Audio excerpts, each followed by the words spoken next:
फरीदाबाद के सेक्टर 58 थाना क्षेत्र के अंतर्गत गांव भनकपुर निवासी सतीश कुमार ने फांसी का फंदा लगाकर अपनी जीवन लीला समाप्त कर ली है। दरअसल परिजनों का आरोप है कि 2017 में पुराने मामले को लेकर बीते शनिवार को खेड़ीपुल थाना पुलिस ने उनको जो है वो थाने बुलाया था और उसको मानसिक रूप से प्रताड़ित किया था और इसी को लेकर जो है वो सतीश कुमार ने ये कदम उठाया है। मृतक के बेटे विवेक ने बताया कि उनको जो है वो पूरे दिन भर पुलिस ने जो है वो थाने में बिठाकर जो है वो प्रताड़ित किया था और गिरफ्तारी की जो है वो धमकी जो है वो कहीं ना कहीं दी गई थी और इसको लेकर जो है वो ये कदम जो है वो उन्होंने उठाया है।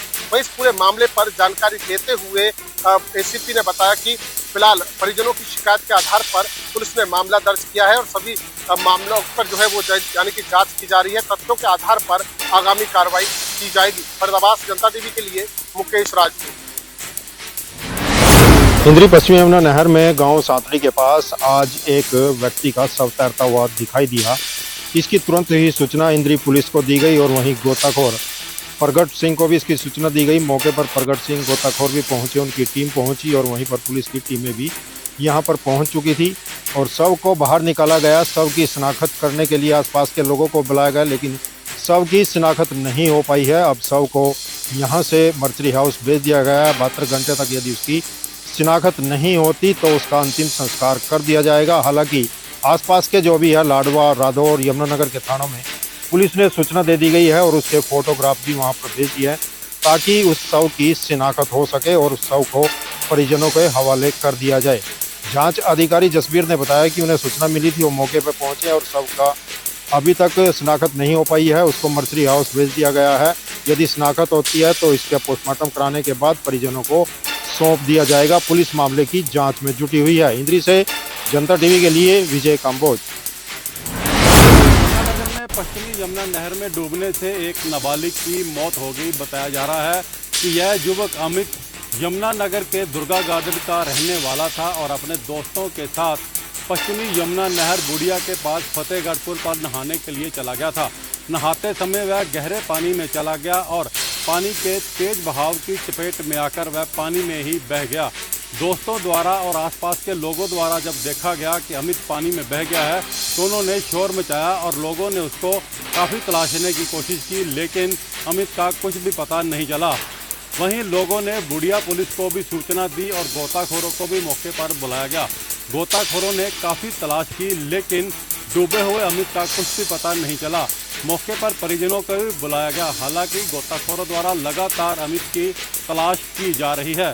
बता दें कि जिला प्रशासन द्वारा लगातार लोगों को आगाह किया जा रहा है कि आजकल बरसातों के मौसम में यमुना के अंदर पानी का बहाव बहुत ज़्यादा होता है और कोशिश करें कि यमुना के पानी में ना जाएं और नहाने से बचें, लेकिन उसके बावजूद लोग अक्सर पानी के पास चले जाते हैं और यमुना के तेज बहाव में बह जाते हैं। बता दें कि कल देर शाम भी यमुनानगर के 2 युवक किसी तरह नहाते समय पानी की चपेट में आ गए थे और बह गए थे, जिनका अभी तक कुछ भी पता नहीं चला।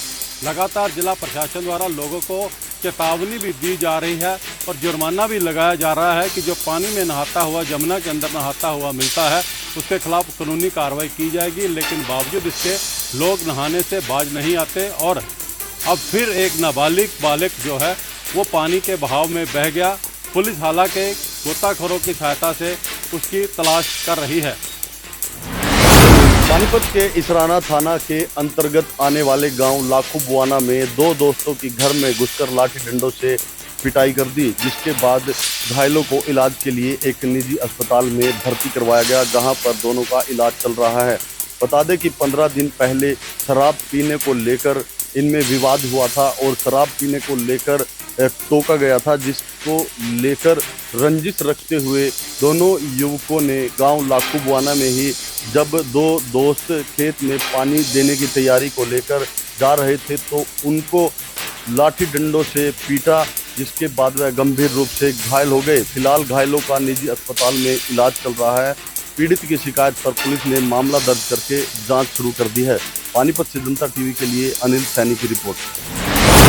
अपराध के कई रूप होते हैं। आपने अक्सर फिरौती की खबरें देखी होंगी, लेकिन अब कुरुक्षेत्र में हफ्ता वसूली का मामला सामने आया है। असर के कुरुक्षेत्र की सब्जी मंडी में एक ऐसा मामला सामने आया जो एक तरह से सीसीटीवी कैमरे में भी कैद हो गया। सुबह जब व्यापारी अपनी दुकान खोल रहे थे कुरुक्षेत्र की सब्जी मंडी में, उस वक्त एक गाड़ी में 3 बदमाश आते हैं और कैश छीनने का मामला सामने आता है, जो सीसीटीवी कैमरे में भी कैद हो जाता है। जब दूसरे व्यापारी बीच बिचाव करते हैं तो बदमाश उनको धमकी देते हैं जान से मारने की और साथ में हफ्ता वसूलने की। वो कहते हैं कि अगर काम करना है तो हफ्ता तो देना होगा। यानी हरियाणा प्रदेश में अब जहां फिरौती के अक्सर इस तरह से मामले सामने आते थे, अब सब्जी मंडी में हफ्ता वसूली का मामला एक तरह से चिंता का विषय है। रणदीप रोड, जनता टीवी, कुरुक्षेत्र।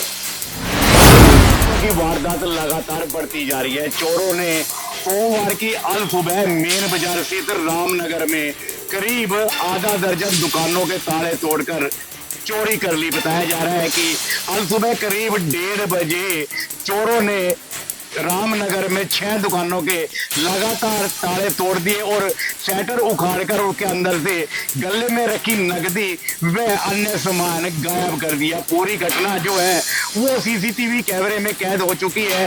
अल सुबह जैसे ही दुकानदारों को अपनी दुकान में चोरी होने की सूचना मिली थी, वो दुकान पर पहुंचे और उन्होंने देखे कि दुकानों के अंदर का जो सामान है वो बिखरा पड़ा है। दुकानदारों का कहना है कि पिछले करीब 3 माह से गोंडा में 3 दर्जन से ज्यादा चोरियां हो चुकी है। चोर इन घटनाओं को अंजाम दे चुके हैं, लेकिन विडंबना यह है कि पुलिस प्रशासन द्वारा किसी प्रकार की कार्रवाई जो है वो चोरों के खिलाफ नहीं की है। दुकानदारों का कहना है कि देर रात को पुलिस द्वारा शहर में कोई गश्त नहीं की जाती, जिसके चलते चोरों के जो हौसले हैं वो शहर में बुलंद हैं और आए दिन करीब 2-2, 3-3 दुकानों का या आधा दर्जन की जो दुकानें हैं वो सीरियल में चोर चोरी करके ले जाते हैं।